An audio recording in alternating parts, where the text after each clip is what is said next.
Hey, we back at it, fellas. We back at it. Full strength, man. You see my guy CB all set up. You know what I'm saying? I couldn't do 2024 without him, man. What's going on, family? Got to start the year off right. Yeah. Yeah. We're about to 2024, man. Joe, you sound ecstatic. Starting off real questionable, son. You sound just so excited and bursting with happiness and So joy. And just joy. Just genuine joy. Wake me up in August, son. Hey, Joe. Get at me in September, yo. You know what I mean? Joe is the koala bear of sports media. It's the season happens and then the rest of it is just wake me up when it's back. This is gonna be a long off season, man. Long off season. Yeah. Long off season. Lot of questions, a lot to talk about, man. First episode of the year. Y'all already know how we do, man. It's that You Heard podcast, man. Let's get into this intro and let's just hopefully not sigh throughout this entire show.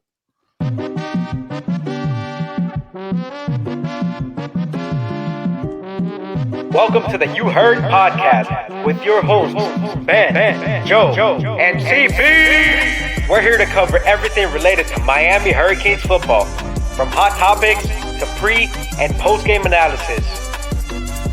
All right, we'll talk about it at the end. We'll talk about it. No, let's talk about that right now because you completely flipped it on me now. I hate him for knowing this, bro. This man knew the brand, dog. Okay, I don't appreciate that. I'm saying, like, I mean, what did you say? What are we talking about, son? Get into it. I feel keeping it a buck. You heard?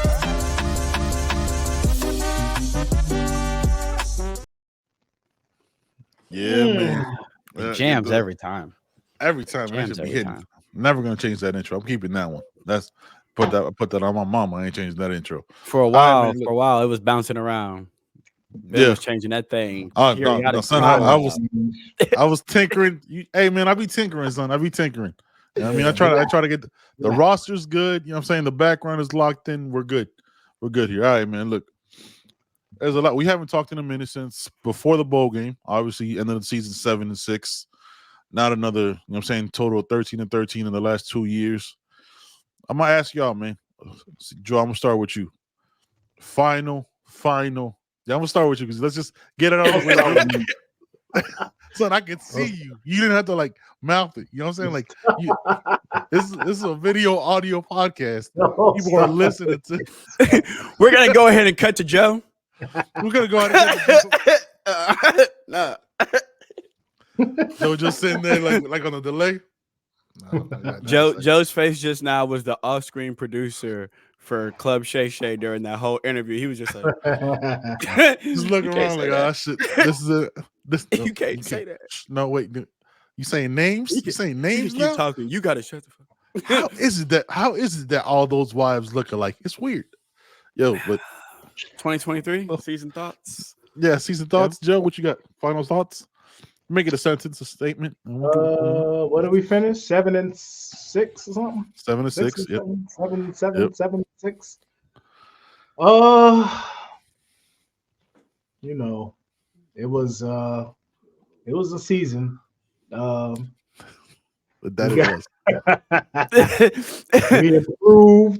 We improved in the trenches. O-line was obviously much improved. D-line was obviously much improved. You know, we had some injuries, but the linebackers, much improved. Secondary, improved. Receivers, much improved. Running backs, much improved. And the depth, yep. Mm-hmm. Yes. Yeah. Definitely. So, and we finished with another strong recruiting class. So we just built, you know, that builds upon the class we finished on last season. So if you're looking for excitement out of me, you know, we'll see. It's cool. Yeah. I like the roster that's being built. I'm not convinced that the staff will take advantage of the talent in the room. So I'm not convinced of that. That's the reason for the non-excitement. The roster is dope. The recruiting was never in question, right? We talked about this several times. The recruiting was never in question. I'm concerned that the talent will not be utilized correctly. So that's Can I ask, is it a worry that's still up in the air, or are you more so at the point where it's a worry, if that makes I'm more worried offensively. Okay, so you know who's on defense. You know, Coach Guidry's on defense. You know what I mean? that man I'm out there. more worried offensively. So, like we said, in 23 we saw improvement. The offensive line has improved tremendously. It's going to continue to improve. I'm not worried about that. I'm not worried about the talent at all. The receiver room is looking strong. Coach KB is there. I'm not worried about the receiver room. The tight end room, I'm worried about. Very much I'm worried about the lack of usage of the tight end room. That was a negative for me in 2023. The lack of use of the tight end room and just the tight end room in general. And the offensive play calling, the scheme, all that. You know, identity, lack of identity. Yep. Who are we on offense? That's the issue. So that's what I don't know. That's what I don't know. Yeah. CB, to feed off that, right? You know how we talk all the time. You think the lack of offensive identity is what has us so to keep it a buck, kind of like about, you know what I mean? Like, because we don't know who we are.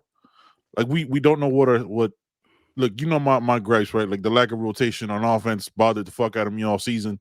If that continues, what good is this offensive, also these recruiting weapons that we got if you're not gonna show the guys from last year that were solid? What makes me think that you're not gonna just run the same fucking 3 receivers this year?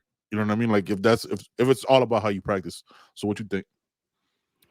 I think the identity of the offense, I do agree with. It's hard to, if someone were to ask me now, like, what do we run? you, what does Miami run? What right? Or like a summarize the identity, the essence fusion. of Miami's offense. I want to tell you a spread power, but it's a lot of 11 personnel. Right. Because on Confused. paper, or you would think, okay, well, the identity is the ground game. Because if you think about just thinking of the season, you would think, well, they pounded the rock. You know, they had several running backs that did pretty good. But then you go, but wait, weren't their receivers at one point a bit of the focal point with the 3 guys out there? I think the identity of the offense right now is the offensive line. It's the trenches. If there is an identity, I think the reason it feels like we don't have an identity because in college football, a lot of times your identity is tied to your quarterback. Even when your best player might not be your quarterback. JJ McCarthy is not the best player on Michigan. But close your eyes and think Michigan. Yep. You see that dude, right? Yeah, like it. I think that's why, because there's not that. And there's not the guy on our offense. Even at receiver, we can all have a debate on who's the best receiver on the roster right now, right? Some say X, some say Jacory, some think Kobe was the best receiver, didn't have the best numbers, but was the best receiver on the roster. In the backfield, who's the top dog there? I may say Fletcher. Somebody may say Parrish is still a little bit more complete right now. Some people from last year still tell you Don Chaney with the same amount of carries probably could have had a better season. So I don't think there's that one guy where it's like Marvin Harrison, where it's your identity of your offense. Sometimes you either have a quarterback that personifies that team and the essence of that team, or there's that dude. You got Ricky Williams in the backfield, or you know what I mean? And I don't think we haven't identified that dude yet, because Fletch had a great freshman season, but did it ever feel like Fletch was featured in a game? I'm talking about running the football and the screen game and the flare routes out the backfield, and you don't really see Shannon kind of sinking his hooks into one guy and going like, all right, this is my dude. So I think that's why the offense lacks identity. To me, it lacked a little bit of creativity.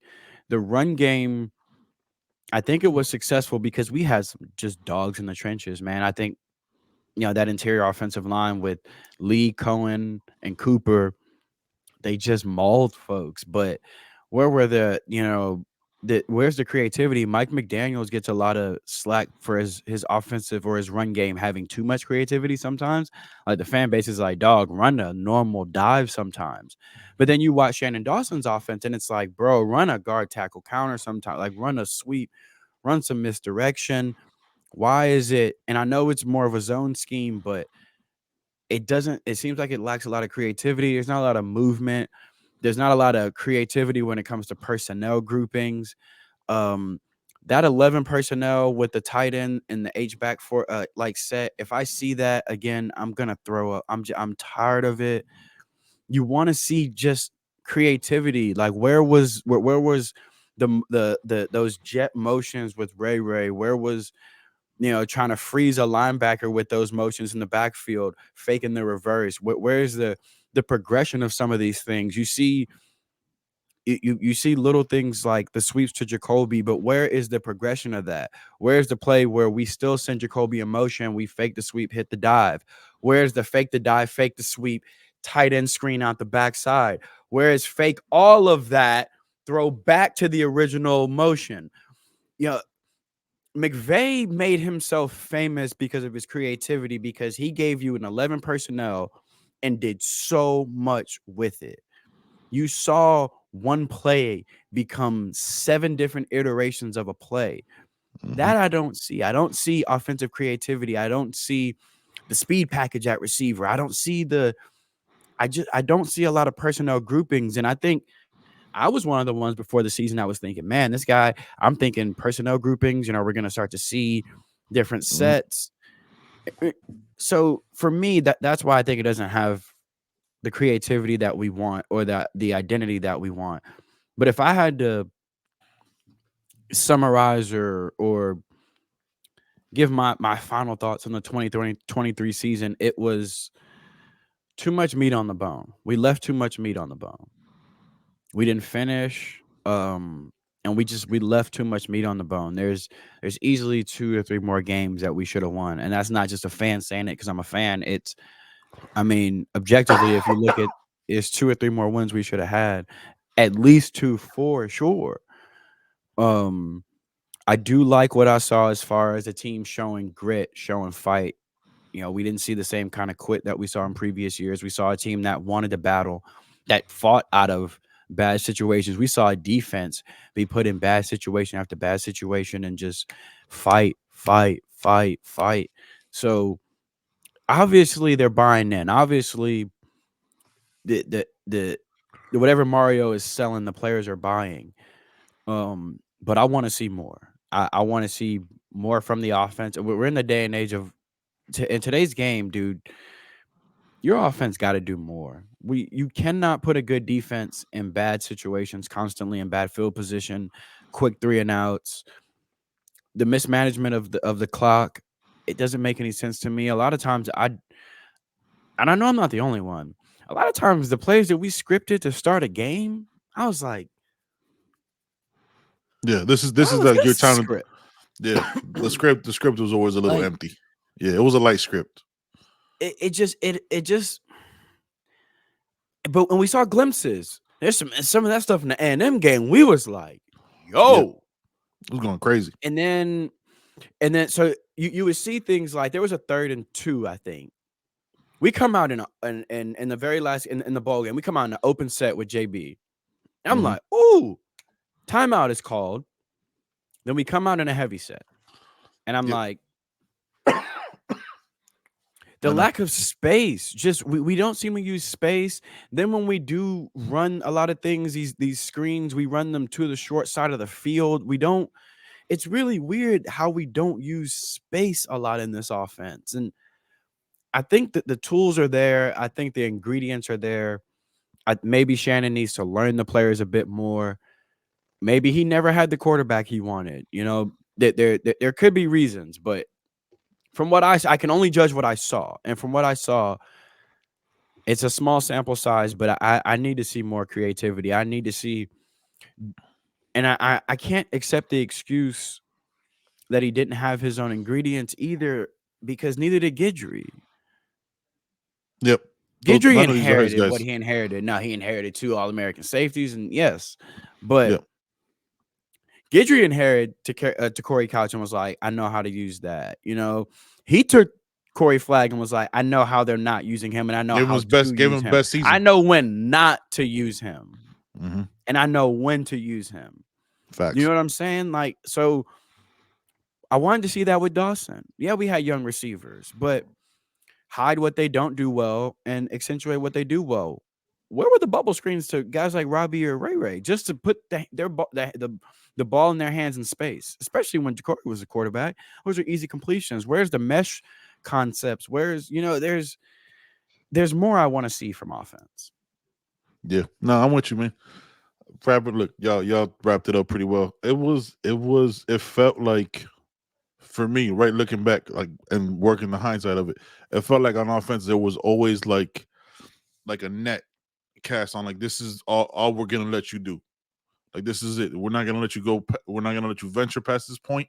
If you venture past this point, we're gonna buzz you in and reel you right back in. It never felt quite right. And I might be, and I'm gonna keep harping on this shit. Like, running out the same 3 wide receivers when you brought in receivers in the offseason from, you know what I'm saying, you brought in transfer portal receivers, you recruited receivers, to not give them any burn. Now, you know what I'm saying, to not give them any, like, except for some throwaway plays in the bowl game or a couple, you had them on the field, you had Ray on the field, to not give him the ball. You know what I'm saying? Like, it felt empty.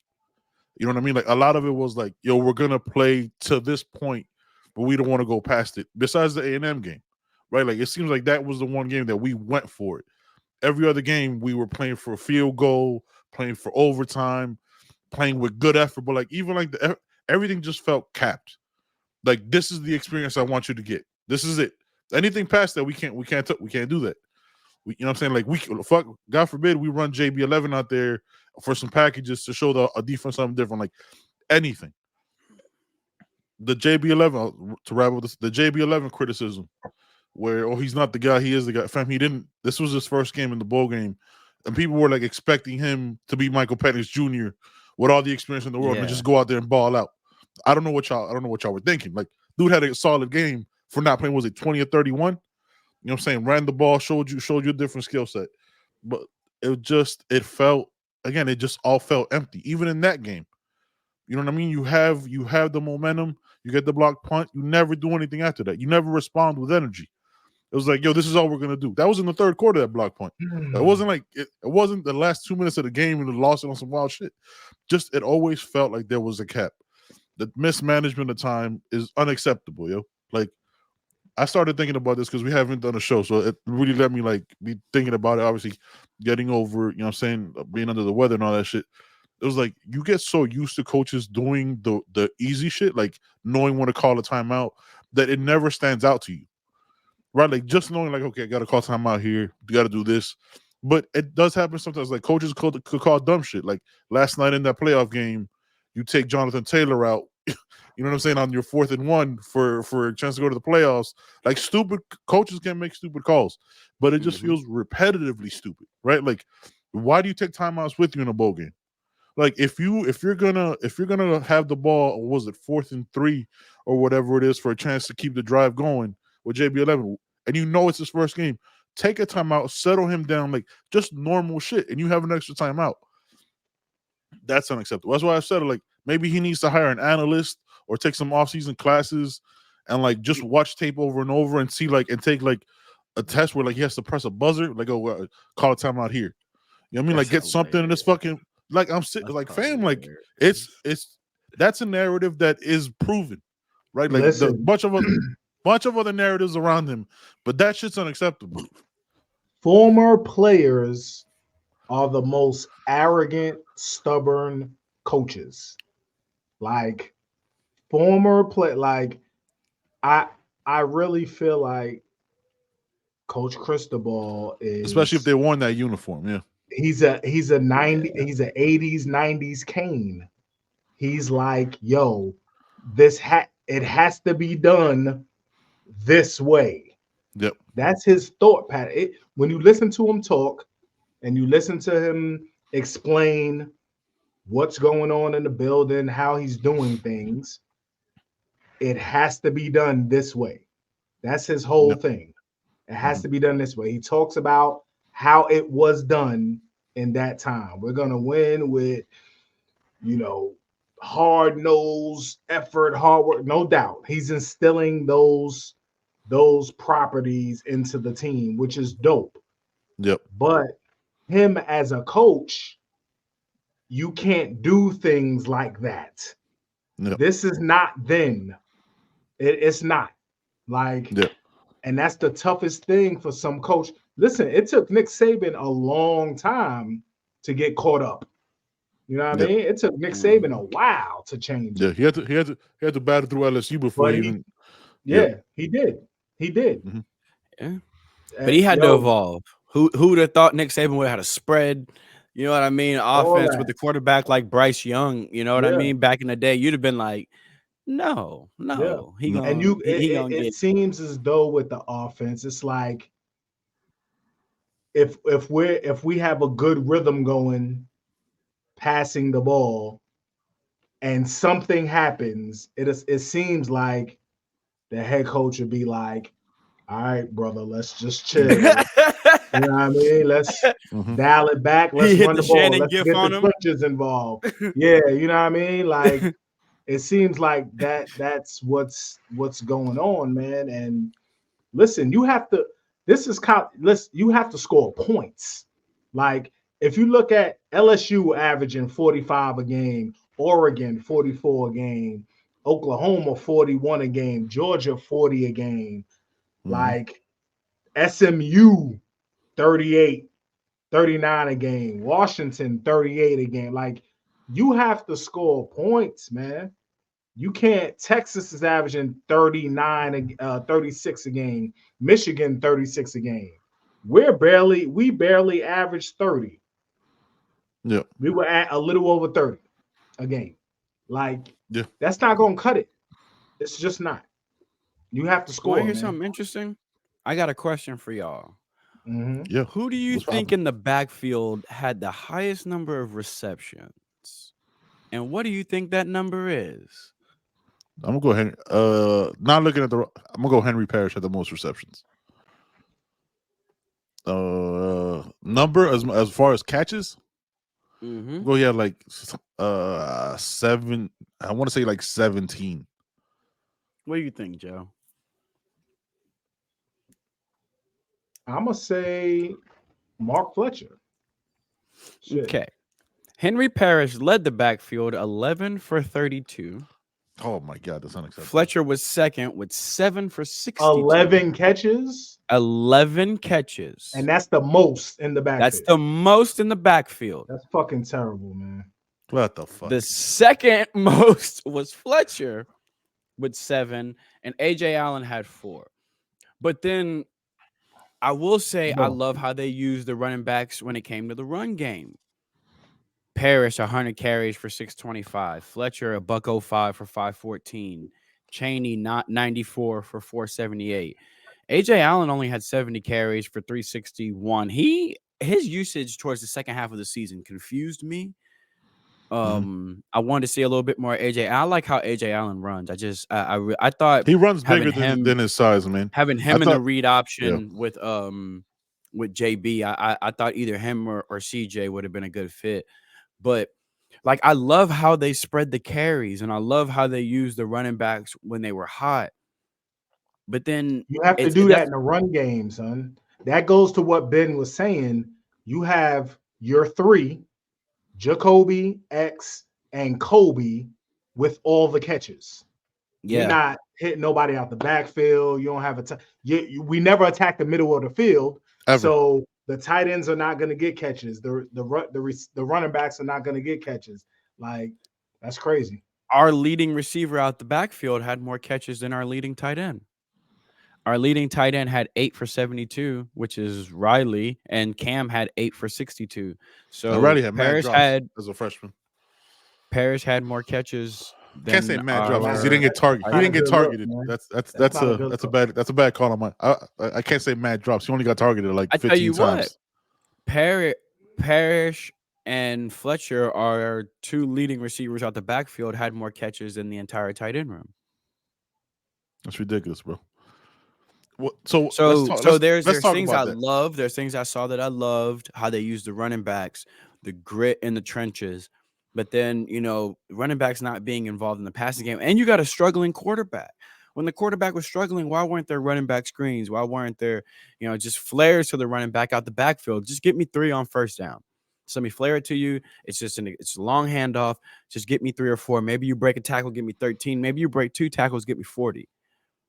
But put the ball in guys' hands. If I see another dive, I'm going to lose it. Yeah. Look, man, and I said it last year, it feels like regardless who our OCs are, Rhett Lashley, you could add Rhett Lashley to it because he was nice, halfback. He was nice, but he had halfback dives. You know what I mean? Like that, and dives and ice was like that. Running game was always up the middle. It just feels like it becomes they all become like congealed to be one fucking OC. Like you know what I'm saying? Like it's frustrating. But Dawson showed us at times. Like he was like, yeah. I'm here, y'all. Y'all see this cool little play with Jacoby? Like, I'm in here. Like, I'm here. Yeah. And so that's why I'm like, and then never worked. He can't be, he gotta be somewhere in the middle. He can't be the creative stuff we saw at A&M or the vanilla stuff we saw. It's gotta be somewhere in the middle. You know what I mean? It's gotta be somewhere in the middle. I just want to see him. I want to see him go for it more. Like how we saw Guidry take some chances. Take some chances a little bit more. You know what I mean? We might not both Robbie and Ray in the slot at one point. Go all slot receivers. I don't care. Make it X, Ray, Robbie. Like, just do something a little different. Look, the thing we've heard, the head coach is not in the defensive room. He's not in the DC's room. Yeah, he's not standing up. He's not like. Yeah, he's not putting that finger on that scale, bro. He's in that offensive room. He's in that like he ain't in that defense. He let Guidry cook, man. He said that to run the wing tee. Like that. Let's run the wishbone. Let's run the wing tee. All right, we'll hand that at least that'd be Fletcher. We'll have Chris Johnson be the flanker in the triple option. We will punish boys on the ground. Trevante Citizen hopefully gets some burn. All right, man. Look, that's it on the 23 season. It was. Yeah, left meat on the bone, bro. Like it should have been a 9-3 season, but a progression from last year for sure. Still a progression. Not as big of a progression as we wanted, but a progression.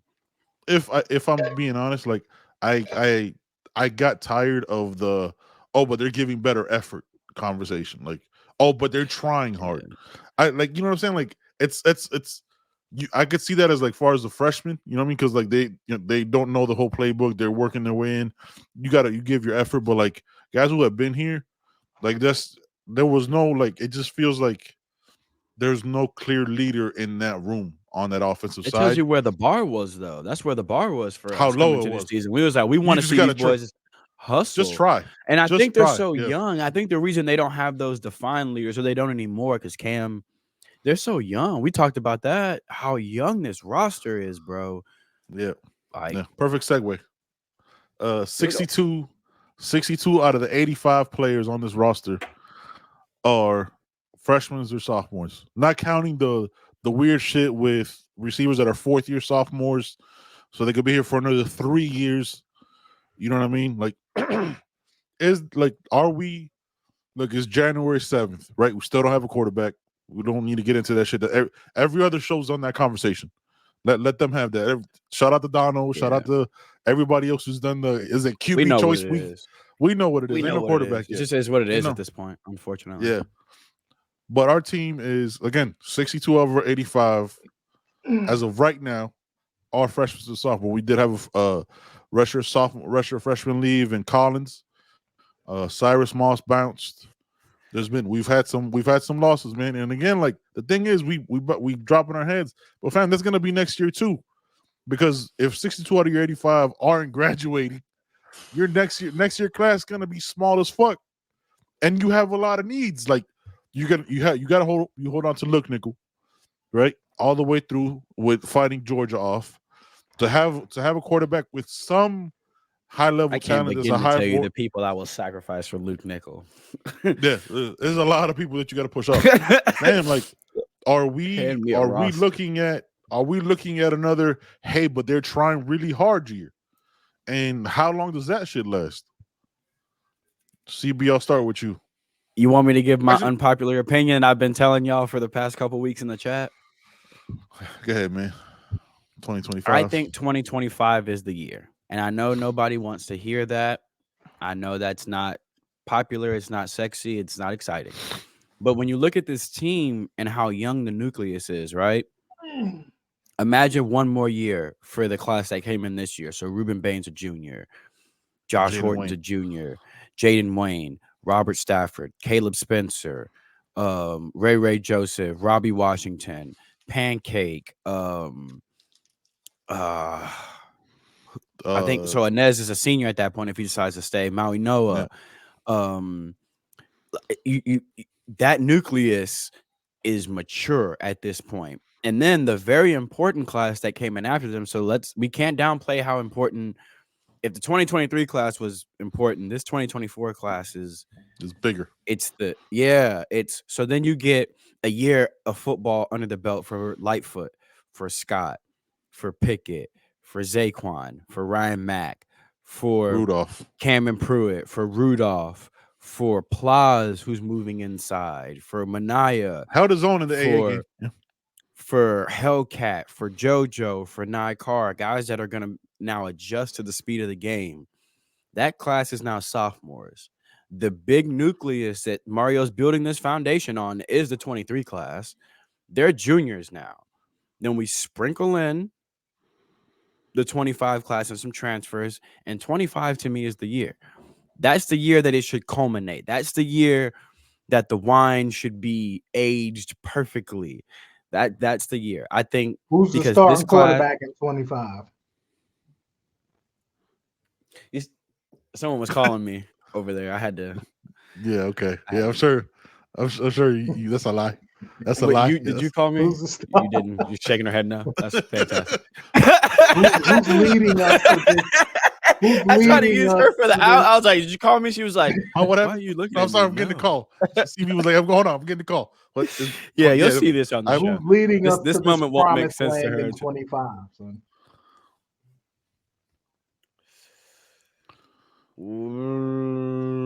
Ja'Cory Brown. JB11, if he's still wearing 11. Who's leading it in 24? Quarterback in 25.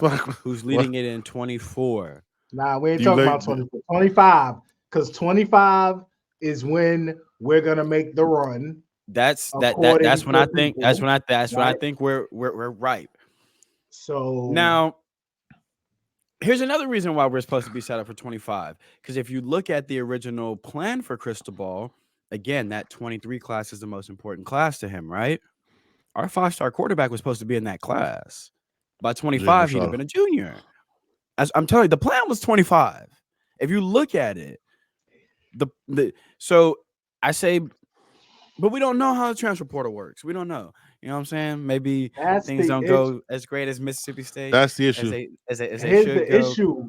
And then that's the issue I have. I jump in, try to get him back over here, and then he come over here.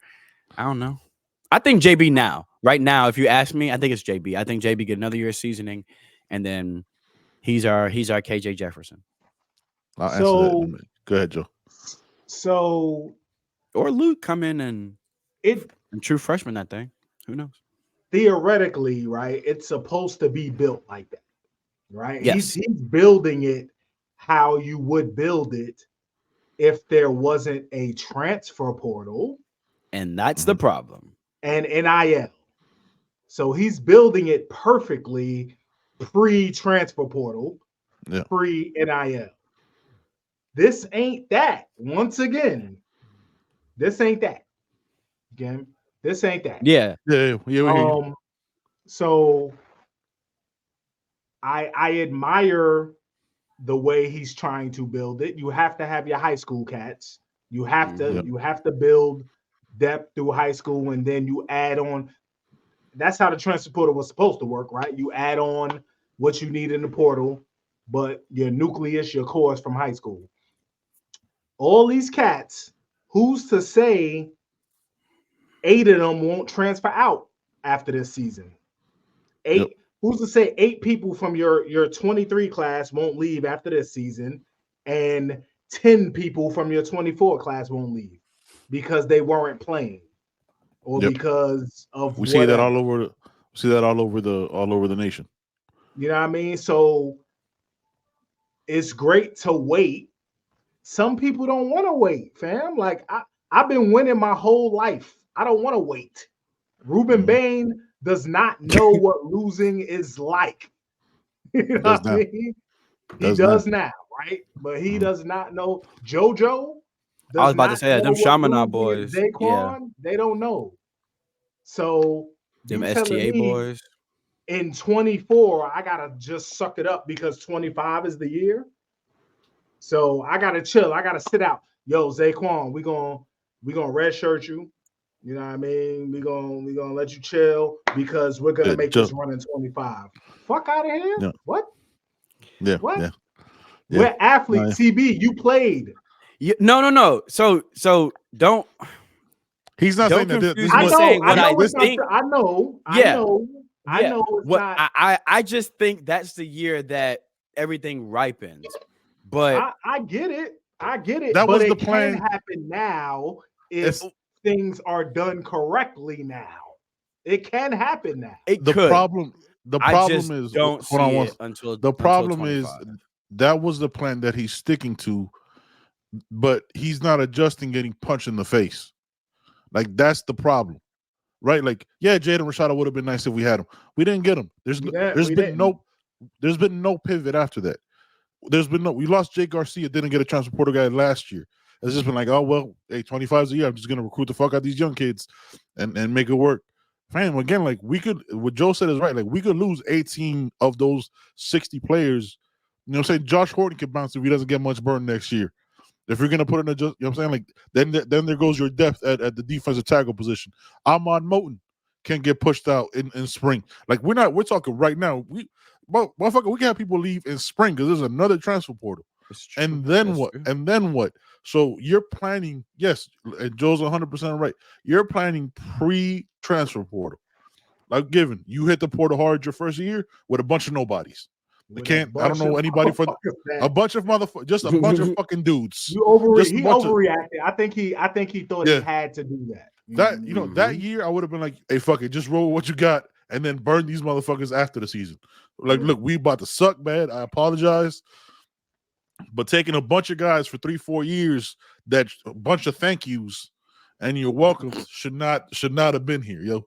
Like I'm like you know the names, y'all seen them. We watch every Saturday just like y'all. Y'all know who the fuck they are. And it happened again in the bowl game. I'm not gonna say his name, but he's your nephew. Motherfucker shouldn't have been there. I'm sorry. Like that's I don't care. All right, Cat Williams, god damn. No. Hey, listen. Hey, Cat said we telling the truth in 24, man. I'm saying the truth don't need motivation, man. But I think it's just frustrating here's because my one question. What you're saying is right, though. What you're saying is right. That was the plan. This was a rebuild, then you got punched in the face. Yeah, this was a rebuild, right? But he's not to me. Nope. But Joe, that roster was juice. No, the roster, no. So if it was, you have the transfer portal for that. That's what it's here for, son. Yeah. Use it correctly. Yeah. When you get cats from the transfer portal, you're supposed to get beast in the portal. Like Matt Lee, Javion Cohen. Yeah. Perfect use of the transfer portal, right? Kiko. Perfect. Kiko Cloyd. Perfect. Yeah. Cloyd. Parrish. You know what I mean? Yes. Good use of the portal. Mm-hmm. These other Derek King. Man, what you got Anthony Campbell here for, my G? You keep Anthony Campbell, but let Collins go. That Collins should hurt, son. Like you could have Anthony Campbell's JUCO ass just bounce right back to JUCO or whatever the fuck you need to go to, but you let Collins 4 years, 6'8", 290 pounds, the one that I've been saying could be the next fucking Calais Campbell. Yeah, you know what I'm saying? Like we just let that go. So the talk was he's not developing. It's his first year. It's his first year. He only played 2 years of fucking organized football. You know what I'm saying? Like, what are we stupid? You knew that was the job when you got him, correct? That was the plan. You knew what it was. You knew the flip. That's another thing that upsets me. Like when people be like, "Oh, why recruit this guy? He may need a year or two. He may." Bro, that's the job of a coach, y'all. That's the point. Yeah. That's the point. Let's get it developed. Y'all, I need y'all to understand that when y'all say why recruit him, he needs to be developed. That's when they clock in. That's your job, baby. That's you. Spoiler alert: the 5-star needs to be better by the time he leaves your school too. Yep. But then that's the question, right? Are we not even trying to develop anymore? Is that where college football is now? I need cats that come in that are ready. I don't want to sit here for 2 years and develop you. I need you ready to play, if not immediately, by the next season. So I think what hurt that we got to get back to normal eligibility. Once these COVID years are done, I think we'll get. That's a long time. Because right now, 3 years from now. Because right now, why develop when I can get right? I can get a 5th or 6th year senior. You know what I'm saying? So I think once we get back to regular eligibility, that may slow down a little bit because we got a 9th year senior. What'd that do? And Colin and McCormick. No disrespect. 9th year senior? Basically, and I think he's about to get a waiver for another year. Like what? He's graduated twice. If he get one, QB got to get one. If he get one, QB got to get one. Like that. That's come on. That's a spot right there, right? Like if you're just gonna get him because he's a really good blocker, right? Then you. When was the last time we saw him on a pole? Like. I didn't ever see him clearing the way. He's just standing up. Monster as a blocker. He kicked out. He kicked out. They started later in the year running that kick out. He would run later. He is nasty in the heavy set. I'm not gonna lie. I'm not saying he's not, but I'm saying like you want a roster spot for just that. You can't. You know what I'm saying? You can't coach up and have to eat some shit with maybe a Riley Williams, and that way you don't have to waste it on a 12th year guy. Other tight end will be that. Not Riley. What's Carver. Jackson Carver. Jackson Carver. Yeah. That's a big dude. Yeah, so here's my Joe. To that point, is it when we have players like Collins, when we have somebody like Jake, how much onus is on the staff? For developing that person? For this guy didn't work out. This guy could not develop. What Jake? How much? You mean Garcia or? Because sometimes you get it wrong. Sometimes it's not the staff. Jake who? Jake Lichtenstein? Oh, okay. Oh, I thought you okay. Because there's also Jake Lichtenstein. Sometimes you do just get it wrong. Sometimes a dude looks like he liked that in high school, and then big fish, small pond, or whatever. He don't got the work ethic. Sometimes which could be the case. Which could be the case. They're not developing him. Yeah. But too many times you do see, he was still too raw. He was still too. How much of that do you still? You know what I'm saying? Is it like, wait a minute, though? Yeah, so and we have to give our what we say. We're not in the building, so we have no clue what's going on. We're not in those workouts. I think, we're not. I think Jake and Collins were two different things. I think Jake was feeling himself too much. I think Jake had that Miami shit, that down. You Yeah, know, yeah, I'm yeah. that guy. That entitlement. You know what I I'm gonna cut mean? you off in traffic. Yeah. That swagger I Yeah. want from a quarterback, but I want the swagger to come with good play. The work, yeah, because Like there was he a lot couldn't of just have the swagger. there was a lot of people saying like the night before the game, Jake is out partying, wilding out, bugging. You know what I mean? There's a lot of that. Shit. IG life. Yeah. But with Collins, you know what we heard is that it was just too big of a project. I can't grasp that. Like it was just too. You have time. Like you have time. You knew when But you knew that. You knew that he was a project. Yeah. You knew when you signed Collins he was a project. You knew when you signed Malik Curtis like he you was a have project. time, son. You have time to develop that. And his work ethic was never questioned. So he was gonna work. He's gonna work. You know what I mean? But you think it was a numbers thing? Because you look at how many edge rushers and defensive ends. I'm sure it was a numbers thing, I but think it was a numbers thing. fuck, there's push him other aside, people though. in that DT room that can go other than him. Yeah, there's another name. There's other We already people. said the name. We said the name already. Yeah. Like I do. That one confused me, but I always think about that because a lot of times we want a guy to work out, and it's nothing the staff Facts. did. It's just the fact that fit didn't work, or he didn't want it as bad as we wanted it for him. So Yeah, every time somebody, issue with Collins, you know what I'm saying, and then sometimes it's maybe they didn't see the long-term vision. Maybe they thought it wasn't as long of a term. So I say And that maybe to there say was a conversation. there's a lot of maybe there was reasons why guys don't work out. But the question I was saying is when it's a guy that's raw, when you know it's an athlete, like who's the kid that's maybe going to A&M or LSU, Terry Bussey, you know, guys that are athletes. If DeAnthony Thomas didn't work out, how much of that is on like the development of him? I guess really the answer Joe gave it is you got to know the situation. You got to know more than just this player was a project and he didn't work out. You got to know, okay, what was his work ethic like? What was the staff's dedication to him? You know what I'm saying? Like, what was did he really want this? I guess the answer probably is it's never as simple as.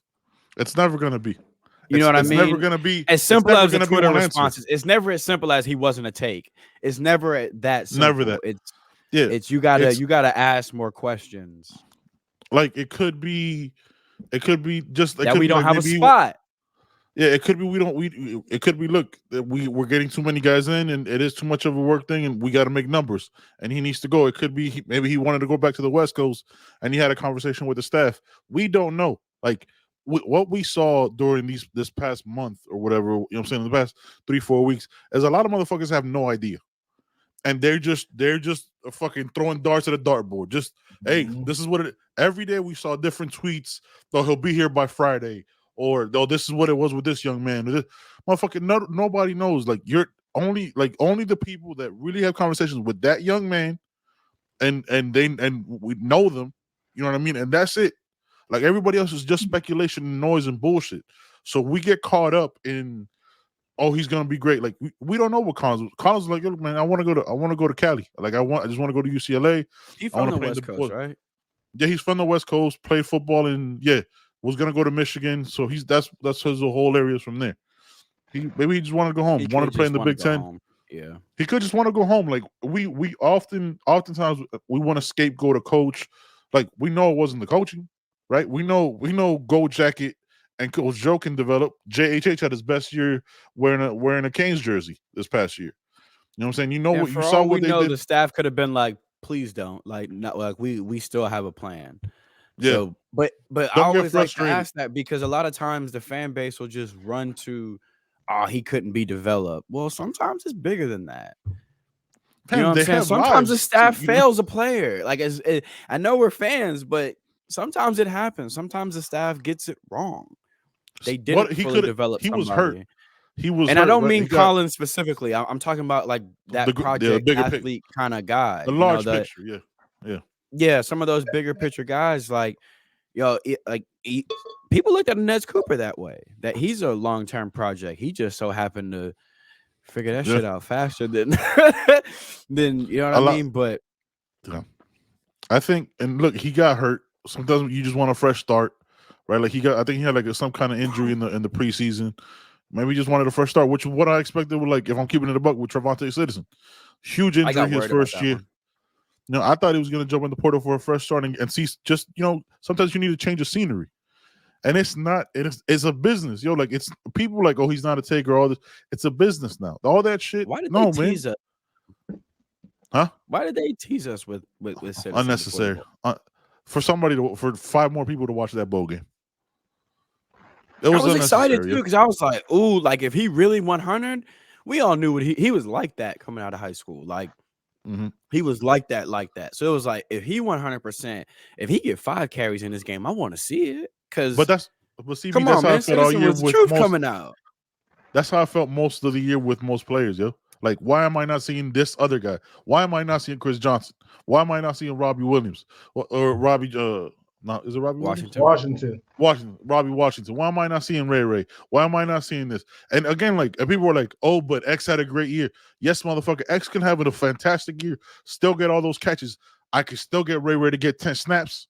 Facts. Right? Like, I'm not like, he's not ready, fam. Like, I guess what? X is gonna move. Nobody's ready. Nobody's ever ready. That should be killing me. That's like the worst thing. Dog, nobody's ready. He's not ready. He's a freshman. He can't. What? Nobody's you know how many ready. freshmen get busy? What? You better stop. There's freshman All-Americans. If freshmen should never play, then why the fuck do we have freshman All-American? Why do we have freshman All-American? Bain got busy at one of the toughest positions to get busy at as a freshman. Like he destroyed seniors, throwing them the fuck around. You know what I mean? Yeah. Let's keep it a buck. He got busy at 2 of the hardest positions to learn as a freshman, DT and DN. Yes. Yeah. like, bro. I don't. So again, it's that thing where like, and you hear it on other podcasts, man. Like it's how they practice. It's how they practice. But fam, like, at no point do you just 5 to 10 snaps. You can't give a guy like Brashard more, you know what I'm saying? Like nothing. Like you gave him one like draw basically against Clemson. Motherfucker went 80 yards, but let's never run him again. And then when he entered the transfer portal, people on Twitter, he wasn't fashion. He was all right. He was, man, if you don't get the fuck out, every time that man touched the ball, there was potential that he was going fucking 90. He made the most out of every touch. It almost felt like Brashard was told every kick return he got, he'd never get another one. Right. Or every swing pass he got. This is your last ball. This is your last one, bro. Yeah. Like Brashard made the most out of every touch he got this year. And that's just what I wanted more of. Okay, so we got that over there with Brashard. Let's see what we got with Ray too, because we can give different looks. And I know Dawson can do it. I just want to see it. Well, here's the other thing, though, right? We might not see it because that contract is not a long-term one. That bag hasn't been upped. If we're keeping it a buck, right? Like it's last time. Is he? I know they don't. Does he have to be re-upped this year? It's in a couple weeks. It's a 1-year deal. I think it's up in February or some shit or March. Yeah, in a couple weeks. So what's the Buffalo area code? I don't know. Kenny Dorsey's already down here. Ken Dorsey he's down here right now having conversations. The whole Bills Mafia is a game. I don't think Mario can do that. I don't think the fan base would allow him. I think the fan base would crucify him if he switched OCs again. He don't give a fuck. No, there's people. He don't give a fuck. I think he needs to. If he cares, I think he fucking needs to. I think he needs a better PR people because like we're a big fan base and we're voices and there's a lot of motherfuckers that do this shit. Giving a lot of people who are just voice for them to do their PR play for them. That's fine. But like his lack of communication, his fuck you, I'm gonna do it on my own timeline, gets a lot of people frustrated, yo. And what happened this offseason with the quarterback shit, we're not gonna talk about it because it's exhausting, and everybody else has had that conversation. But that shit was ridiculous, bro. Ridiculous. It was unacceptable. Like that shit made me almost go full groove. If we keep it, I'm almost more upset about the recruiting at the position versus the transfer portal. Year over year. Yeah. This year specifically was frustrating.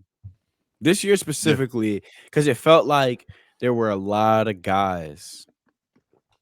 And the room's goal fucked was up. 2. We went into the year saying 2. Yeah, the room was fucked up. The room still is fucked up. It's there's just not enough people in it. No. And can we like let's talk about the roster, right?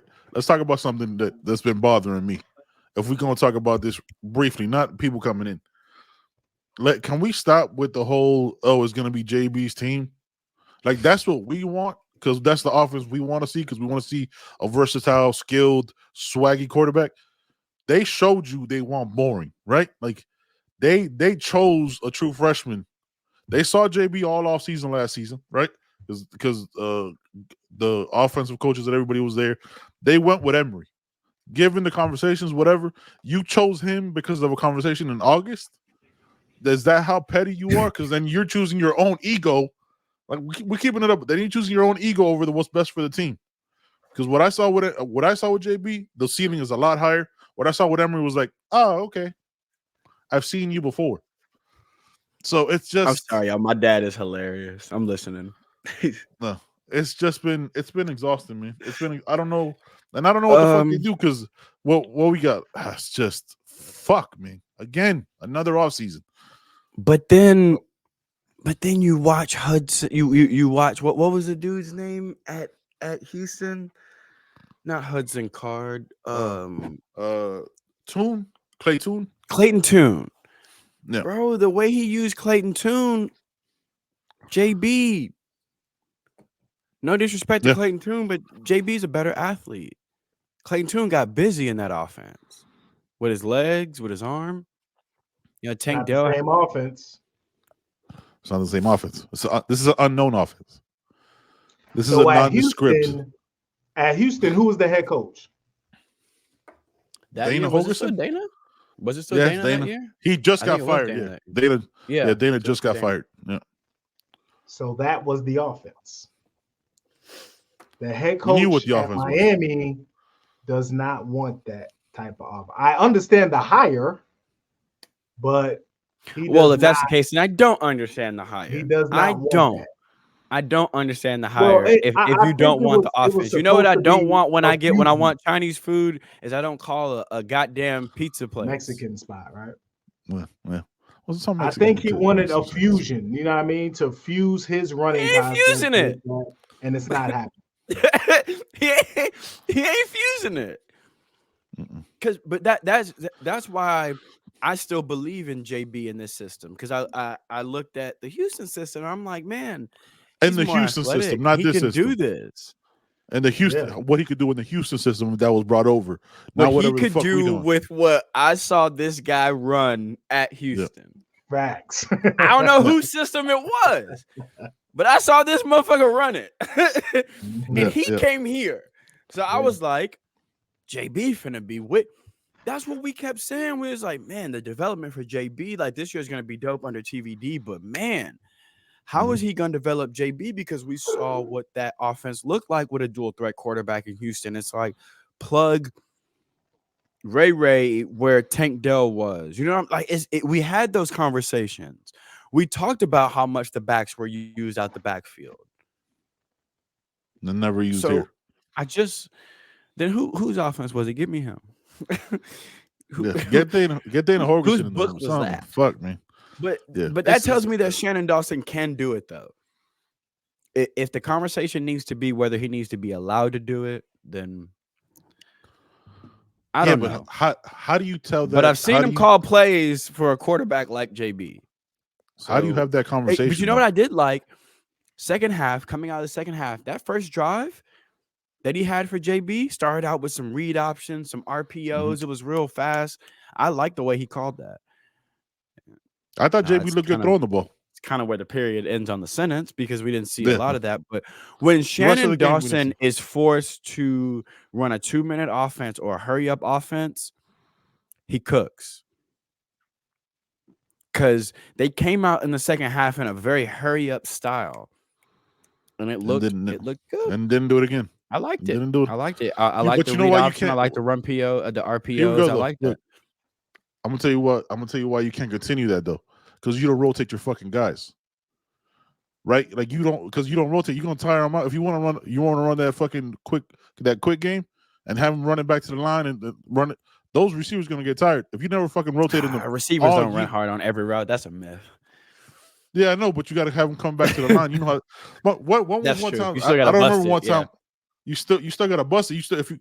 It's always going to be X running hard. If X going to come off the field, where's your offense going to go? Because you've only thrown him the ball. Jacoby showed you at the first play of the game. They're saying it's try hard game because he could have dove for that fucking pass that JB had him. That was a perfect pass. That hit him in the hands. 75 more yards on JB's total. By the way, people keep saying he only threw for 181. Add 75 to it. Yeah, that was it looked a lot better. That was a good. It was a good ball. To me. No, I thought that was I don't think no one can deny it. That was a great ball. That was a fantastic ball to start that game. A, never did it again, and B, never ran that quick game again. And after that second half, so it was like, what the fuck are we doing? Like double move to X was great. Didn't see much of that. So that's what I'm saying is he shows you see what works, spurts, bro. You see what works, and you're like, you know what? I want to try something else though. Why? Like, why? Why do you have to try something else? Why? It's just it's exhausting. It's a long off season, son. And hey, yo, I'm not telling no lies, man. I'm not gonna get hype going. I'm not gonna get hype going into spring because I know me and Joe are gonna be there again, just like last year. I'm not getting hype off no shit. I'm not. Listen, I'm too tired and too old. Like or the Kool-Aid in this cup. My shit gonna be clear. Clear. I'm not gonna lie to y'all. There's elements of next year that have me excited. There are definitely elements of next year that has me excited. Defensive line has me very excited. The new additions to receive. Look, if you don't get these boys on the field, if JoJo ain't on the field, there's a problem. So 3 receivers on the field, right? Isaiah Horton, X, and Jacoby George. That's it. Yeah. Just get ready. Why don't we run no 4 receiver sets either? We need more of that. No, we need more tempo. We need more tempo. That slow ass fucking plodding, bro. I want to see receivers coming in and out like a hockey change. You know what I'm saying? I want to see I want to see 3 dudes running in. Like I want to see personnel groupings. Fam, the offense is let's play for 27 points. That's what the offense is because it feels like when your defense is like that, I don't hate it. Right, but if you're gonna do that, you also got to protect. If your defense has a bad game, if your defense has a bad game like they did against Louisville or against coaches that can actually coach on that side of the ball, you're gonna have to score more than 27. You got to score, man. You got to score. You got to score. I don't give a fuck if you score in 30 seconds or a minute 30. You got to score, man. Keep that pressure on them.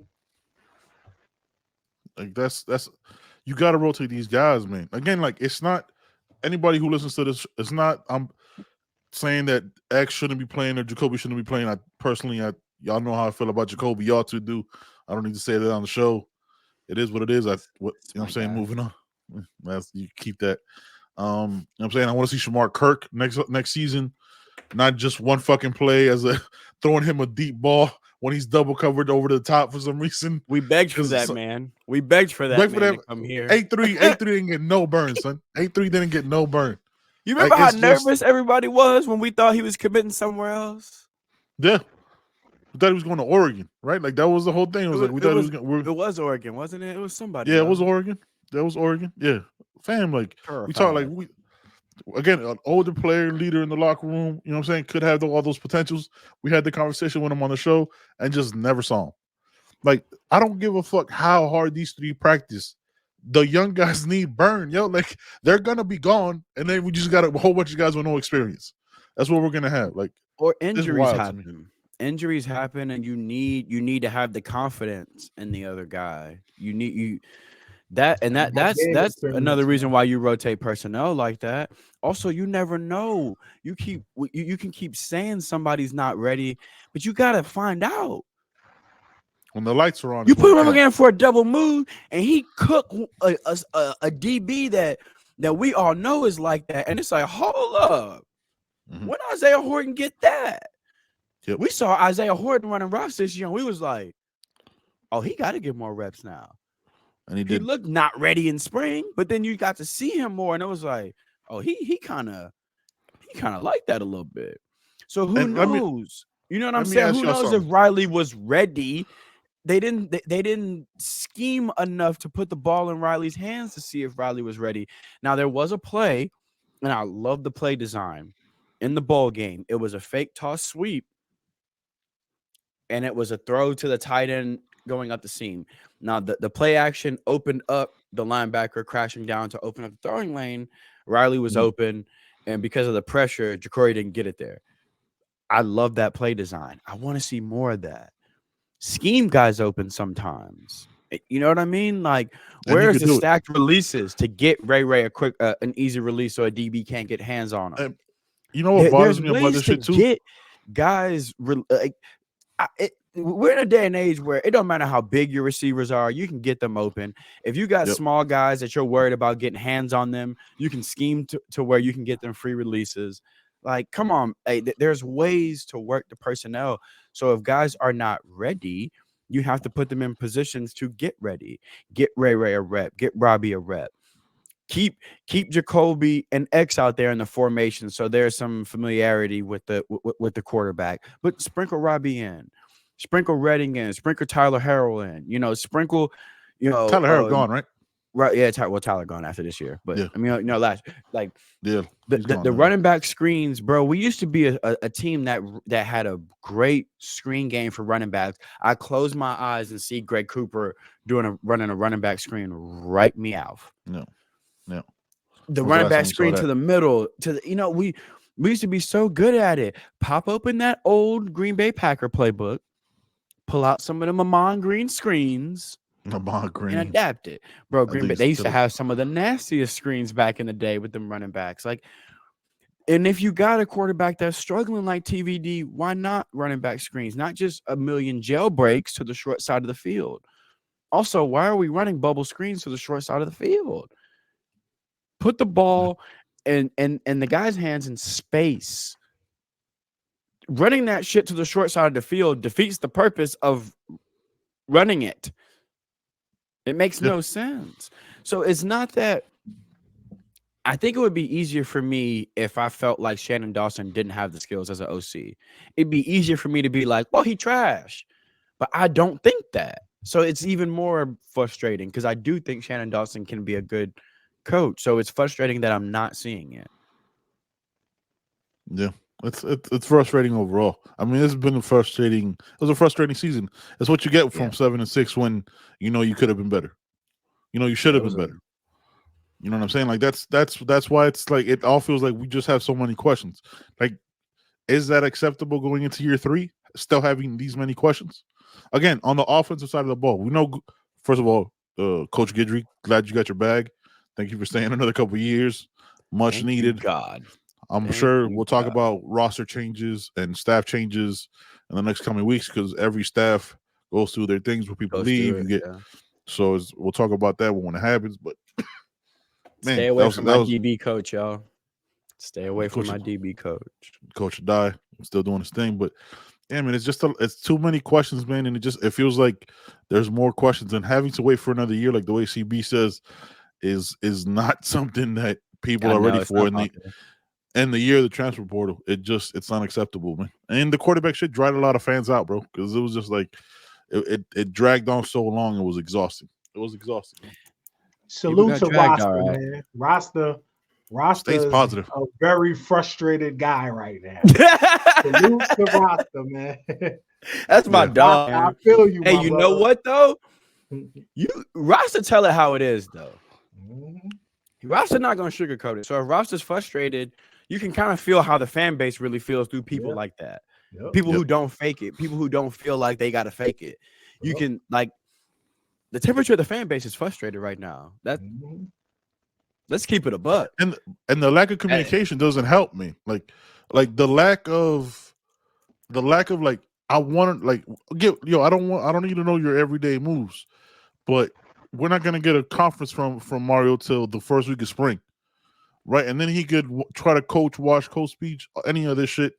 But like, fam, right now we're just like we want to win, and then you're just giving us nothing. Like you just leave it. Like we were hyped on National Signing Day. You know what I mean? The early one. We did fucking Joe held down a 4-hour show.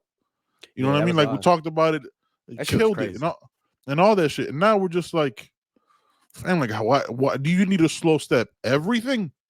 If we need to slow, like you're with this dead air, you're letting everybody's voice fill in, right? Like be it, well, we're the insider pod, or we're this, or we're that. Do all these things. You're letting all that noise in for the fans, and that's all we're hearing. That's all we're hearing, and that's exhausting, yo. Ben, what happened? You just made the light bulb go off. I think we all know, like, Mario's thing is silence, right? Hoodie Girl likes to say the loafers move in silence. That's his thing. Mm-hmm. You think because he is so silent like that, it opens it up for so many of the insiders? You know what I mean? Because then you know, Lane Kiffin on Twitter now. You know what I'm saying? You think it's because our coach is so silent, it does open it up a little 100%. Bit more for like the insiders to have. They got more sway because the fans need the information or want the information. We're in the day and age of, you know, of the information age, and they got to get it from somewhere. Look, we've started, what we're building here and continue to grow. We have conversations with people, right? And we've told you over and over again, me, Joe, and Steve, we're not the insider show. We're not ever going to do that shit. We we'll bring you the conversations with the players, you know what I'm saying, recruits, shit like that. That's what we do. We have a good time. What this past, 4 weeks did with every insider tweeting, hey, by Friday, hey, Monday's the latest. It like builds up this anticipation. And mind you, Mario's not guilty for any of this shit, right? But because these people have tweeted out in the past and they've been wrong 10% of the fucking time or whatever, or done the obvious ones, we latch onto all that information, right? And we latch onto that shit. Like, yo, how many times did Joe send screenshots of so-and-so said this? So-and-so saying this. Hey, this guy's a real voice because we know he does this shit, and now, but he's saying this because look, he's dropping a graphic tomorrow, or he's dropping, like, we're latching into all this shit because, hey, we don't have a quarterback. You've clearly shown no trust in JB11. He did you the favor twice because JB11 don't owe y'all motherfuckers anything. He doesn't owe you shit. He could go to fucking Tulane or wherever the fuck and balled out next year, gone to a bigger program because the transfer portal doesn't matter this year. It doesn't count against him. So the transfer again next year with no penalty could be fucking out. And then all you have is Emery and Judd. Then what the fuck you gonna do? Because Mario slow stepped all this. So we're latching onto all this shit. Like, somebody tell us something. Oh, by Christmas we're gonna know. No, Christmas passed. Oh, by New Year's, we're gonna know. No, New Year's is gone. Oh, by this week now. So all these motherfuckers did that shit. So I was like, that in every look, there's people who I trust, but even that insider shit is dead to me till I hear it from, like, all of it. And there's people who I communicate with, and I'm not saying I'm not shitting on them. That's not on that, but I'm just tired of it. Like, it's all dead to me. Y'all already know how I feel about certain episodes. Quarterback saga just made people tired, bro. I think it made people tired. Fam, everybody had a tweet. Everybody, like, look, I wanted Cam Ward just like the rest of y'all. Just honestly, just because I wanted it to be over. Y'all already know, if you keep it on the show, I was good with Will Howard 6 weeks ago. 6 fucking weeks ago, I was good. Just move the fuck on. Like, there's no quarterback in this shit that is do or die for me. Unless Caleb Williams coming back. There was nobody to hold on for like this. So everybody like, oh, he's a different fam. No, is he though? Like, is he? He might be great, cool, but there was nobody to hold on to. Like, he's not 13-0 or whatever the fuck with the 12-game playoffs, 15-16-0 good. Like, it would have taken some time. And just the whole process of it was stupid. And the feeling of the noise was dead. That's why we didn't do a show, because what the fuck were we going to talk about? Oh, yeah, another tweet from so-and-so. Yeah. Another tweet from so-and-so. Another tweet from so-and-so. We still don't know. Like, just that shit was just exhausting. I will say this. Thank God for Cat Williams' episode on Monday. Shit. Oh, God. That made me feel better all week. And to answer, because I'm sure y'all have gotten it. I get it a lot too. The addition of a quarterback, for me, and I can't speak for the staff because I don't work for the staff, so I can't speak for the staff. For me, I think we need another quarterback or two, not because I don't believe in JB, because we cannot have a quarterback room with 3 scholarship quarterbacks again when one of them's a true freshman. You just can't. Yep. Yep. You can't. It's unacceptable. Them numbers don't number.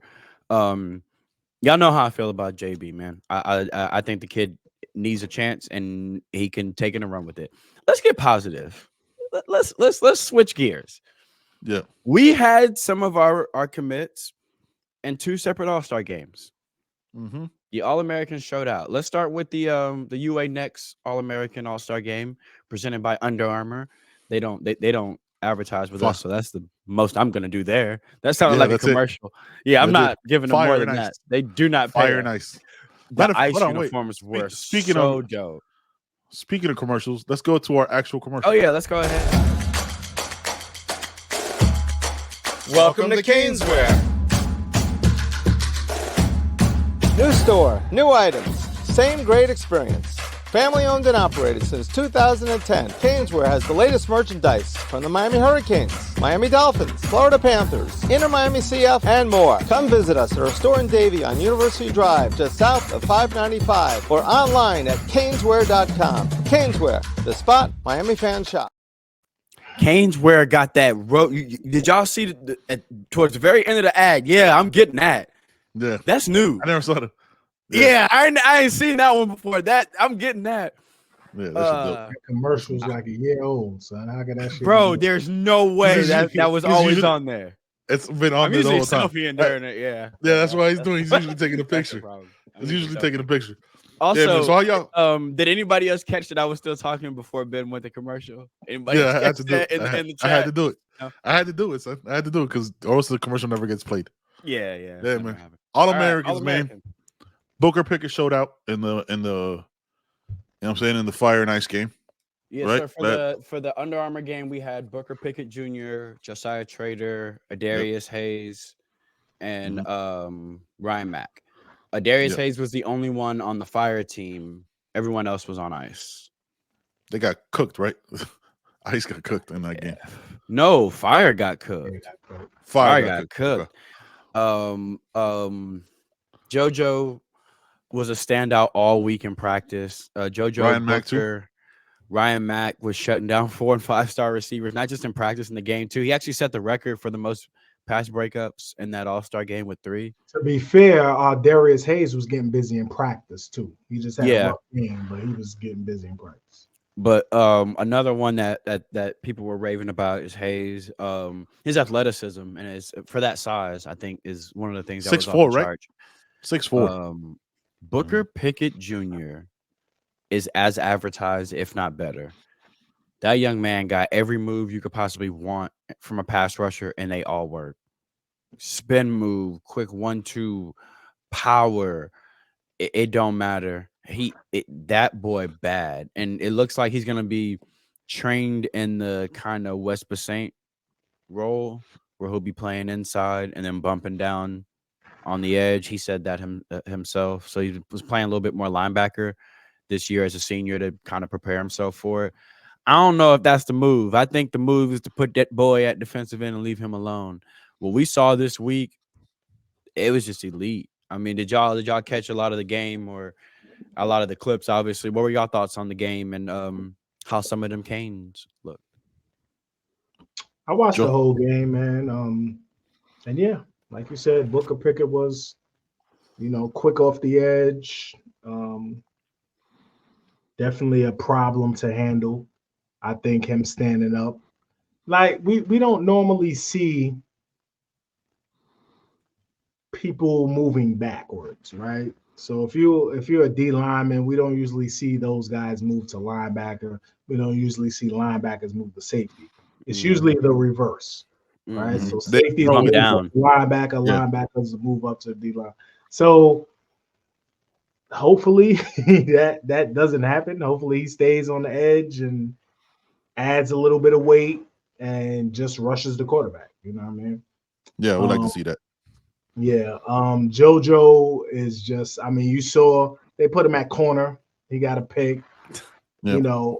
Just for fun. And a lot of people think he can play corner and be a lot of people think he'd be a better corner. You know what I mean? And I would love to see that, but he's a receiver. But Darius Hayes, we obviously didn't. I didn't watch the practices though. I wish I would have watched the practices because they usually broadcast the practices too. Yeah, they were like on ESPN something. Yeah, one of those like probably the app, Ocho or some shit like that. Probably the app, right? I think it was the app. But like we were saying off camera, I think Darius Hayes is gonna need some development. I think he's and that room is deep, right? That room. I think he's gonna grow out of linebacker. I think he's gonna end up on the edge as well. His size, right? 6'4", right 240? now he's 6'4", 220 right now, something like that. Yeah. Man, he's huge. I thought he was 240. He's a big kid. Am I just putting numbers together, or is that what Booker Pickett is? Let me see. Yeah, I thought, or is that he's Booker Pickett? Huge, dude. Yeah, Darius Hayes is a big dude, man, and I don't think he's done growing. You know what I mean? So if he end up, 6'5", 240, 250. What is that? 6'4", I think Malik 210 Bryant is what he's listed at. He is not 210. He's not 210. In no world. That young man is not 210. That's probably going into the last time they classified him. Yeah. But I think he definitely has room to grow and definitely, he's gonna develop. So I'm excited about those guys, man. I think the two standouts on the edge were the what stood out to me the most: Marquise Lightfoot at the All Army, the Army All American game, the Army game, and then Booker Pickett. That was I want to see them on the field next year. Like if 25 is the year, they need Ryan Mack. Damn, I forgot about him. Yeah, son, Ryan Mack stole the show that week. Yeah, he was a problem all week. Like the thing is like he stole the show for people who don't know. Like we know he's criminally underrated. You know what I mean? Like for me, it was like kind of expected. Like you see who he goes against in practice, he's obviously gonna have a, you know what I mean? He's gonna have a step up. So I wasn't as I want to say I wasn't as surprised about that, but knowing that we were so weak at the edge, and knowing that we have two guys that are pretty much already, you know what I'm saying, kind of ready to contribute, except for the fact that but Booker Pickett doesn't come into the summer. You know what I'm saying? But Marquise Lightfoot will be here next week. So when I say here, I'll be on campus. And then the Adidas All-American game, Zaquan, Nikar, Marquise Lightfoot, Justin Scott, Derek Plaz. Another thing where in practice all week, Derek Plaz in those one-on-one drills, moving inside with that agility and power. Oh, he's a problem. Justin Scott is a problem. You know what I like about Plaz, real quick? He's too like he talks so much and he speaks with so much eloquence and confidence that he can't help but he's gonna be accountable to himself. You know what I'm saying? Like I think he's one of those guys. Like he's not gonna need to be like talked to working out. Like he's gonna be leading that class. I'm like, yo man, let's get the fuck in the gym. Like what are we doing here? Well, like he's been too vocal to not be the like. I have no doubt and no question he's the lead. He's going to be the leader in that room. I'll give him like I don't know who else is in there, and it could be a bunch of guys and pushing each other. But yeah, but he's got that thing. He got that. He's got that thing where like he knows this is what the fuck he wants to do and who he wants to be.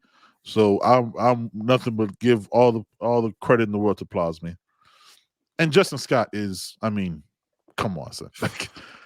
Like that. Oh, that he's incredible. Him and Lightfoot, like you guys mentioned earlier, Lightfoot. I mean, on game night, he looked just unblockable. He just, holy cow! How is he not a 5-star player? Well, they don't get that 5th star if they commit to us. Yeah, they had to get it beforehand. Yeah, you got to get that thing beforehand. And it might get dropped. Jaden Wayne, 5-star. The day commits 4-star. Yeah, JoJo was a 5-star athlete. Then he became a Kane. Now he's just a 4-star receiver. Yeah, that's it. That's all. That's all he is. I thought Zaquan. Interesting note. It looked like he played a lot of nickel. Played in the slot a lot. That's why I would like to see him. TC spot. First year. Yeah, CC spot definitely because he's just a playmaker, man. Like yeah. If you use him how you use Jaden Davis early on, he's gonna always be around the ball, man. Always. Man. I got Damari kind of doing that similar thing, like always being around the ball and just hitting you.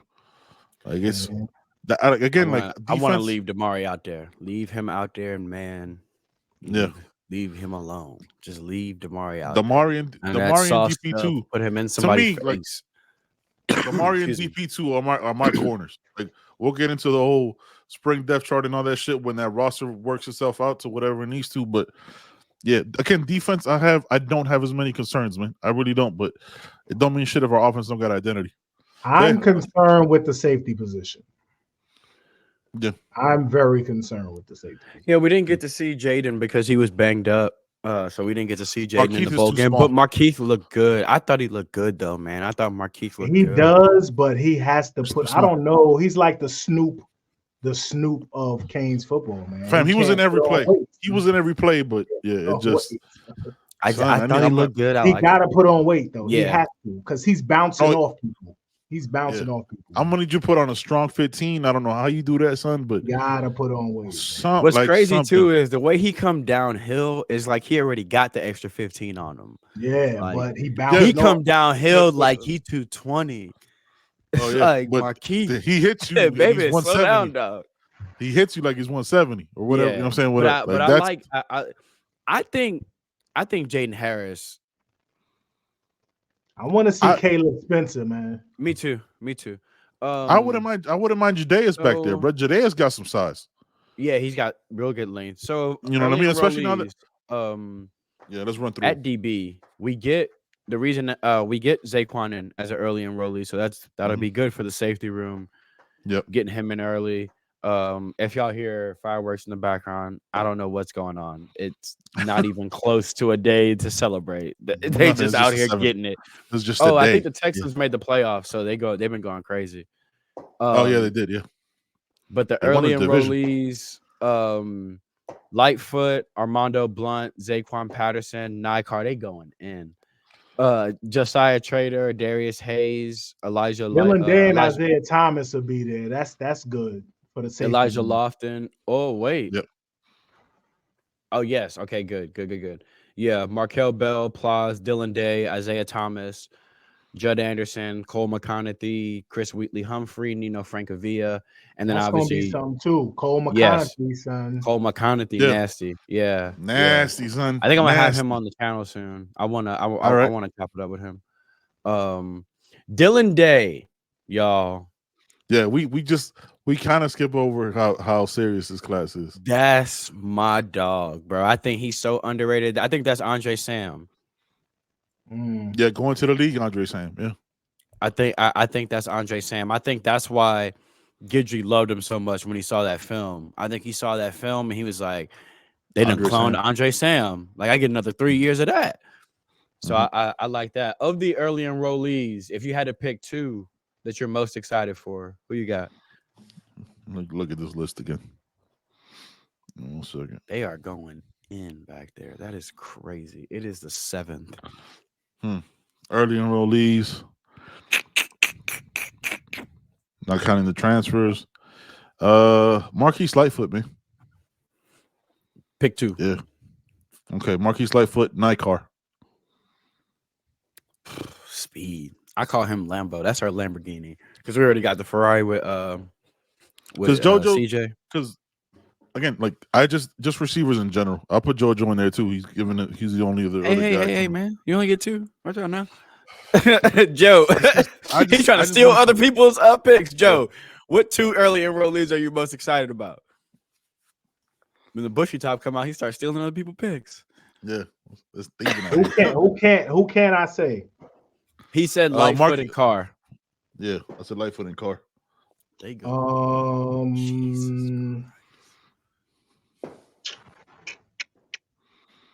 Early enrollees or just freshmen? Early enrollees. Guys that'll be here. I think next week is they enroll. Yeah. All right. Cameron Pruitt. Bobby Pruitt. Number one. Cameron Pruitt. I can't say it any other way. Cameron Bobby Pruitt. Bobby Pruitt. Yeah. And I'm more anxious to see how Elijah Lofton gets used because If you just have Elijah Lofton blocking, I'm Through. I'm gonna go bushy top, son. I thought you were gonna say you done. He done. I'm gonna go. He gonna be done. If you got Elijah Lofton just chilling and kicking out, and you might as well start the you know what I transfer mean? portal graphic Like, now. If that's the case. Get that Hayes faucet ready. You might as well get the graphic popping now. You gotta use that dude, man. So Yeah, I want to see, and he getting here early, man. So yeah, I want to see what's going on with him. So We'll see him in the spring. Hopefully. I'm gonna say for me, my favorite in the class, which is why I was not trying to let Ben take this one. My favorite player in the class is Josiah Trader. Mhm. I'm excited to see him because I think people as highly touted as he is, I think playing with somebody like JJ, he's still slept on. It's why like I said it during recruiting over and over, and people were like, "Who's your wide receiver one?" And I was like, JoJo, because I never thought JJ was a realistic possibility for us. So for me, the most important receiver in the 2023 class or 2024 class was JoJo. And number two for me, I was actually gonna say Pruitt, but Markel Bell, because he might see the field. I'm intrigued. Yeah. Either as a swing tackle or he may be coming for somebody's spot. I'm intrigued. I think he's like 6'8". Yep. 350, right? Yeah, like so I'm excited to see Mirabal get his hands on him early too. So Mirabal gonna get 6'8.5", 340 and get his hands on him early. Mhm. So I think that'll be interesting. That'll obviously help solidify the offensive line. Not that it needs more solidifying, but we're losing some girth in the middle. So, just tightening up on the edge of each. Before we wrap up, a thing on JoJo, I'm anxious to see how he develops as a real wide receiver. Because keep it a buck, as Chaminade, he really didn't have to do much. Like, keep it a buck, man. You run some screens, some slants, A lot of screens, yeah. You know what I mean? But his footwork. Well, that's one thing I do like about when you see him at these camps, when you see him in these one-on-ones, he's got some of the best footwork. And then KB is known for developing footwork. Mm-hmm. So you bring in a kid that is already elite with his feet, but probably don't even know why yet. And then you get him with a dude like that KB who's gonna take that footwork to another level. I just think JoJo is gonna be special. So for me, he's my favorite in the class. And Markel Bell just is huge. Just Mirabal getting his hands on that kind of clay early, I think is going to be dope. I'm excited about Chris Wheatley Humphrey because there's just so many rumors. Does he stay at running back? Does he play some receiver? Does he go to corner? You know what I mean? There's so much that I hope he gets utilized. If you move him in the corner, that doesn't make sense to me because we just could have never gets utilized, son. Yeah, we know what you were gonna say, CB. You could have just kept somebody else. Yeah, not kept. Yeah, man. Grab, brought went in out and got. Yeah, if you're just gonna flip him, what was the point? He down the street. Yeah. He right down the street. He right down the street now. Yeah. But he down the street now. Now they're here nor there. Is it down the street? How does that work? How close are they? Oh, it's not close, right? 4 hours. It's far. Yeah, because that's in the middle of. Yeah, it's 4 hours away. It's 4 hours away. It's 4. Yeah, it's 4 hours. Far. You know what I'm saying? It's not that I'll far. Be down there. I would be down there every weekend, son. Or up there, yeah. Depending on where you're at, it's not that far. Depending on where depending on where your location is. On where your location is. What you got? Yeah, I don't know, but either way, I'm happy for my friend. Oh, you were about to be buying one of his jerseys. you were about to say something that you can't say on the show. Yeah, I'm just happy for my friend, and black jerseys are cool, and I want one. YouHeardPod.com. Yeah, man, go check it out, man. You already know what we do, man. How we cook, man. First one of the year, man. And let us know in the comments who your favorite early enrollee is. Yeah, who you looking forward to? And if you're gonna be at spring, man, because like I said, me and Joe are gonna be out there. Come say what's up, man. God willing. Yes, I think I'm gonna be there this year, y'all. I think I'm gonna be there. Oh shit, we might be at full strength. All Wake me up at the spring game when CB lands. When CB lands, Wake me up when CB lands. I'm going to spring ball this year. Miss CB said yes. Wake me up when don't even know Mr. what- and Mrs. CB lands. Yes. You know what I'm saying? We got to hit Christos. Y'all We already talked know about how that we, already though last year. No. Yeah, she's saying yes. I already know how we do, I just man. realized something. Uh-oh. Never mind. We can watch Lil Bro play. Never mind. We'll talk about that. Yeah, we'll talk about that. All right, guys, we up out of here, man. It's that You Heard podcast, man. Peace.